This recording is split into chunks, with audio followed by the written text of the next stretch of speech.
त्यो मुजी निकाल्न लाग्यो मैले अरे ल हामी त के हो हेर्नु त खतरा महँगो हुँदो रहेछ खतरा महँगो हुँदो रहेछ यार मुजीमा यार मुजी यत्रो भिडहरू कहाँ जान्छन् यार गाडी पर्खिँदै हो हामी ट्रेन भनेको गाडी ट्रेन पर्खिँदै हो यत्रो मान्छेहरू हुन्छ थेगु जस्तो ठाउँमा कहाँ जान्छन् होला यार के खान्छन् होला सोच्दा अलिकति दिमाग खराब भयो नि त हुनु चाहिँ अब आधा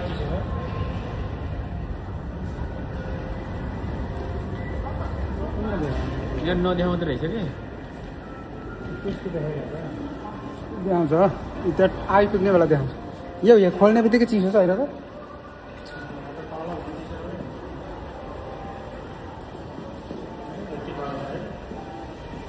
यस्तो छ हाम्रो यात्रा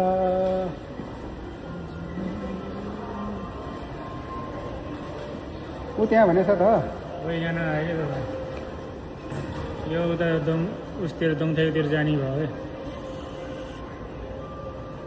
6 मिनट पछि वहीजनबाट हिँड्ने बल्ल होइन क्या त्यो 6 मिनट पछि चाहिँ ख्याङसानबाट वेगन आउँदो रहेछ क्या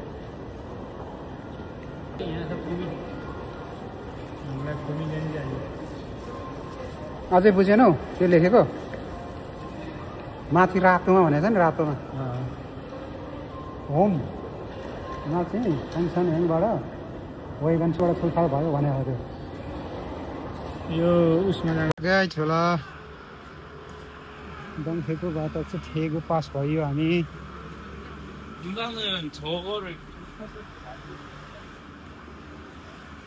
यहाँ रहेछ है त्यो त पोइन्ट आयो फेरि ब्यागी यहाँ सस्तोको उताको महँगो हो यहाँको ए वाइबा दिदी आएर के भनेको भाइ हेर्छ फेरि वाइबाले सेकोलाई उस देखाएको छ